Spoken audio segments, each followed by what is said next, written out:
क्या माहौल है इस समय भाजपा मुख्यालय में पर्टिकुलरली? मैं तो श्याम जी से शुरुआत में बोल रहा था सर लड्डू की बात हो गई क्या, या फिर अल्लाह कांग्रेस में भी इस बात को पूछा ही जाएगा? आपके वहां पर क्या माहौल है भाजपा मुख्यालय में, विशाल?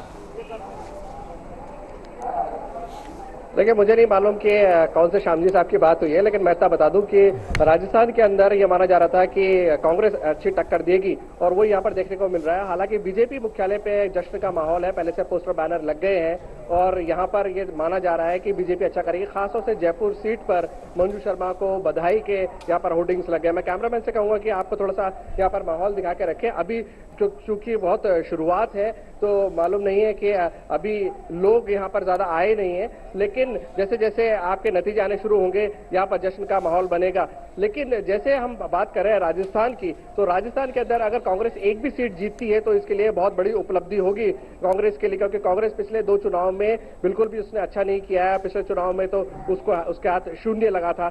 इस बार अगर कांग्रेस एक भी सीट जीतती है तो उसके लिए उपलब्धि होगी। लेकिन अगर 5 से 8 सीटों पर कॉन्टेस्ट दिख रहा है और 5 से 8 सीट निकालती है कांग्रेस अगर राजस्थान से, तो ये फिर भजनलाल सरकार पर एक बड़ा सवाल निशान हो जाएगा, क्योंकि बाकी स्टेट्स में मैंने ट्रैवल किया है और बीजेपी वहां पर अच्छा कर रही है। खासतौर से पश्चिम बंगाल जो तृणमूल का गढ़ माना जाता है, वहां पर बीजेपी अच्छा प्रदर्शन करने की उम्मीद है। पिछली बार बीजेपी ने वहां पर 18 सीटें हासिल की थी 42 में से, और इस बार बीजेपी पूरी कोशिश में है और उम्मीद में है कि वहां पर वो अपनी टैली को इंप्रूव करेगी। राजस्थान की अगर आप बात करते हैं 25 सीटों में से 24 सीटें बीजेपी ने पिछली बार जीती थी, 1 सीट आरएलपी के खाते में गई थी। तो इस बार अगर कांग्रेस अपनी टैली को इंप्रूव कर लेती है तो ये एक थोड़ा सा मुश्किल होगा, क्योंकि अभी अभी आपने विधानसभा चुनाव जीता है, उसके बाद अगर आप अपनी सीटें खोते हैं तो ये आपके लिए एक बड़ी चुनौती होगी। विशाल, कितने लोग वहां पर आपको दिख रहे हैं? कौन कौन बड़ा चेहरा वहां पर नजर आ रहा है? किसी से आपकी बात हुई?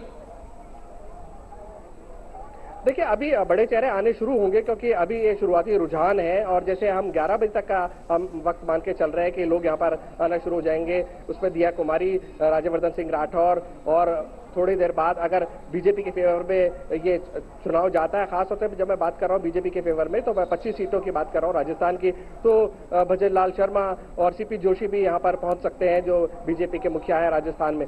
फिलहाल यहाँ पर अभी सिर्फ शुरुआती रुझान है, इसलिए जो स्क्रीन रीजनल चैनल से लगाए हैं उन पर बदलते जा रहे हैं रुझान। लेकिन दिख रहा है कि कांग्रेस यहाँ पर एक फाइट दे रही है बीजेपी को, जो बाकी स्टेट्स में इतना ज्यादा नहीं है, इसलिए अभी थोड़ा सा इंतजार करना पड़ेगा अगर हम बड़े चेहरों की बात करते हैं तो।